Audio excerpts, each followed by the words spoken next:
in 2018, fall of 2018, the district passed a bond measure. The original team created our mission and vision statements. We got to meet with community members. And so we're going into our 5th year now. We got hit in the middle of that by COVID, though. So our first year was distance learning, and it was online, and it looked very different than any of us had planned. I am predominantly an English teacher, but to work in this lab, I had relearned math. I got to learn some manufacturing with Anderson. And yeah, we teach it all. So we support students in any way we can. So here's our shop. This is where students spend a third of their time. Right here we have virtual welders. So we have our kids welding by the end of, well, they're welding now, but by the end of the year, they're welding projects. But we start them off from the VR welders. Yeah, this is where the magic happens. They get to bend metal, cut metal, build robots in here. And so about a month ago, we launched these rockets. So the kids didn't have any plans. They just backwards engineered everything.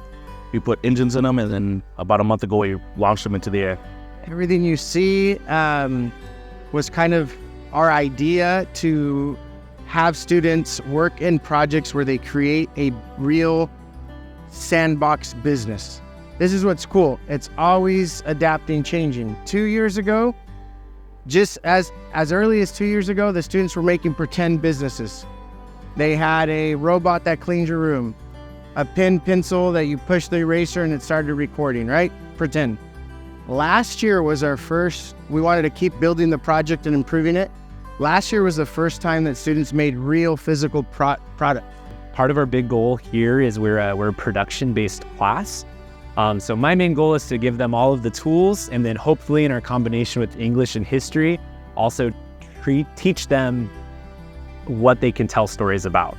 So really trying to hone their own voice and their own narrative, and just using the tools to really guide them into that place. Robots are sadly, believe it or not, robots are very dumb.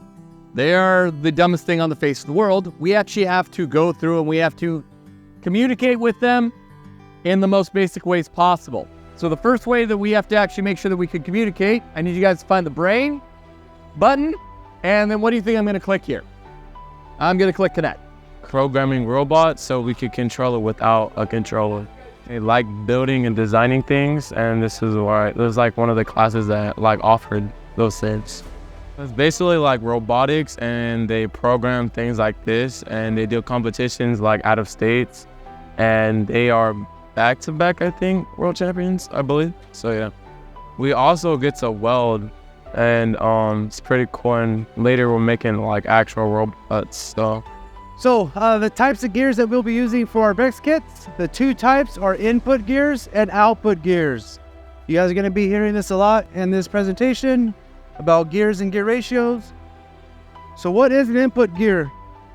Paul just asked. Well, I'm going to tell you. An input gear is the drive gear. In the agriculture class, and we're going to be building roller coasters. We go out to the shop, we build woodworking, we've planted plants. We've been learning about Newton's laws and just argumentative essays for English. This class is public safety, and we work with law enforcement, so the FBI, CIA, local police departments, fire departments, and sometimes even in the medical field. There's also 3 types of fingerprint evidence. Okay? 3 types of fingerprint evidence. There's physical, where we're touching gum, right? Soap. What's the other one? Latent. And the last one? Patent. Good. Now. Right now we're working on patent prints, which are prints that are invisible to the naked eye unless a powder is put on them. So in general, we do our ELA 8 standards, but we do it through a lens of public safety, as well as touching base with the History 8 standard. So for instance, right now we're working on our narrative, like literature unit. And so we are doing the story currently, finishing up with The Telltale Heart. And then we're going to be talking about character study and character development using insanity and sanity for the legal hit.